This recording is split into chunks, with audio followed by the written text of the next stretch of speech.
Bro Vikram படம் பார்த்துட்டு வந்துட்டீங்க வீரதீர சூரன் எப்படி ப்ரோ இருக்கு? படம் அவ்வளோ சூப்பரா இருக்குங்க. ஸோ விக்ரம் அவர்கள் இந்த அளவுக்கு பார்த்தா எஃபோர்ட் போட்டு நடிப்பாருன்ட்டு நம்ம எதிர்பார்க்கவே முடியல. ஆனா வேற லெவல்ல சூப்பரா நடிச்சிருக்காரு. முன்படங்கள் எல்லாமே பார்த்தோன்னா உடம்ப வருத்திக்கிட்டு செம்ம வேற லெவல்ல நடிப்பாரு. ஸோ எக்ஸாம்பிளுக்கு அவருடைய பல படங்கள் நம்ம சொல்லலாம். ஸோ விக்ரம் பாத்தீங்கன்னா எல்லாரையும் பார்த்து சுட்டு தள்ளுற மாதிரி சீன் வருது பயங்கரமா. ம் சும்மா பார்த்தேன்னா ஒரு சீன் வருது, ம் அவர் காதை மட்டும் கரெக்டா சுடுவாருப்பா, ம் சுடுவான் பாடுறா அப்படின்னு சொல்லுவாங்க. அந்த மாதிரி ஒரு சீன் வரும். ம் அந்த சீன்லாம் எப்படி இருக்கு? நல்லா சூப்பரா இருக்குங்க. அவர் ஒரு படத்துல மல்லிகை கடையில வேலை செய்றாரு. ம். மல்லிகை கடையில வேலை செய்யும்போது பார்த்தீங்கன்னாக்கா ஒரு பிரச்சனை ஒண்ணு வருது. அண்ணா அவன் பயந்துகிட்டு பார்த்தனா பின்னாடி திரும்பிட்டு இருக்கானண்ணா.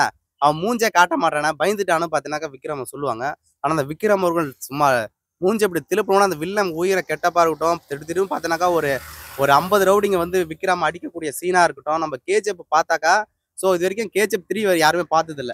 ஆனால் இந்த இந்த படத்தை போய் பார்த்தாக்கா கேஜிஎஃப் 3 இப்படிதான்டா இருக்கும். அப்படின்னு நம்ம கிராமத்து கதையில மூலியமா பார்க்கலாம். ஏன்னா கேஜிஎஃப் படம் பொறுத்த வரைக்கும் பார்த்தீங்கன்னா பெரிய சிட்டியில் நடக்கிற மாதிரி ஒரு ஆக்ஷன் பார்த்தா காமிப்பாங்க.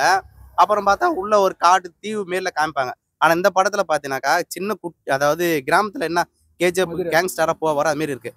ஒவ்வொரு மியூசிக்கும் ஒவ்வொரு பாடலும் பார்த்தீங்கன்னாக்கா வேற லெவல் இருக்குங்க. எஸ்.ஜே. சூர்யா கேரக்டர் எப்படி ஐயா இருக்கு?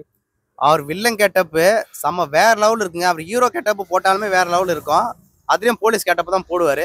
அவர் வில்லன் கெட்டப்னாலுமே அவர் தான் போலீஸுங்க. அவர் தாங்கன்ட்டு பார்த்தோன்னா கதாபாத்திரத்தை குத்துறாங்கன்னு தெரியல. அவ்வளோ சூப்பரா பார்த்தீங்கன்னா எஸ்.எஸ். சூர்யா அவர்கள் நடிச்சிட்டு இருக்கிறாரு தொடர்ந்து. நம்ம ஒரு ஹீரோக்கு எந்த அளவுக்கு எஃபெக்ட் ஒரு படத்துல நம்ம எதிர்பார்ப்போமோ அதே மாதிரி வில்லன் கெட்டப்புக்கும் நம்ம எதிர்பார்ப்போம். அதே போல எஸ்.எஸ். சூர்யாவுடைய கேரக்டர் நம்ம வந்துச்சுன்னா முந்துச்சு. ஓகே இந்த படம் மிகப்பெரிய வெற்றிடா அப்படின்னு நம்ம உறுதி செய்யப்படுவோம். அப்படிதான் அந்த படத்துல மிகப்பெரிய சூப்பரா பார்த்தீங்கன்னா அந்த படம் நடிச்சு வச்சிருக்காரு எஸ்.எஸ். சூர்யா அவர்கள். பிரகாஷ் மியூசிக் எப்படி ப்ரோ இருக்கு?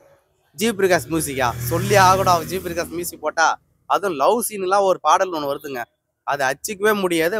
அந்த ஹீரோனி இருக்காங்க இல்லையா, அந்த ஹீரோனி 4 படம் தான் நம்ம நடிச்சிருப்பாங்க போல.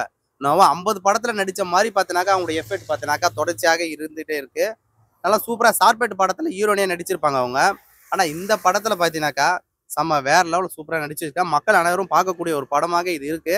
லாஜிக் எதிர்பார்த்துட்டு இந்த படத்துல யாருன்னா வந்தீங்கன்னாக்கா அந்த அளவுக்கு மிகப்பெரிய ஒரு எஃபெக்ட் கிடைக்காது.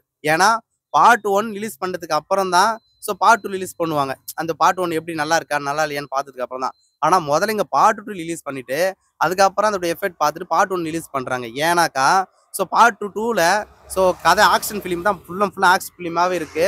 பார்ட் 1ல என்ன சொல்ல வராங்க, அந்த கதை எப்படி ஸ்டார்ட் பண்றாங்க, எதுக்கு ரவுடிங்கள விக்ரம் அடிக்க வராங்க, ஹீரோனை ஏன் தாக்கப்படுறாங்க, வில்லன் எஸ்.எஸ். சூர்யா அவர்கள் ஏன் வந்து பார்த்தீங்கன்னாக்கா இந்த ஃபைட் சீனுக்குள்ள வராரு. ஓகேங்களா, நம்ம நடிப்பு அரக்குன்னு நம்ம சொல்லுவோம். யார எஸ்.எஸ். சூர்யா நடிப்பு அரக்குன்னு நம்ம சொல்லுவோம். ஆனா இந்த படத்துல நம்ம போய் பார்க்கும்போது அந்த பேர் வச்சதுக்கு தப்பே இல்லடா அப்படின்ற பேர் தான் இருக்கு. அவ்வளோ எஃபெக்ட் போட்டு பார்த்தா நடிச்சிருக்காருங்க.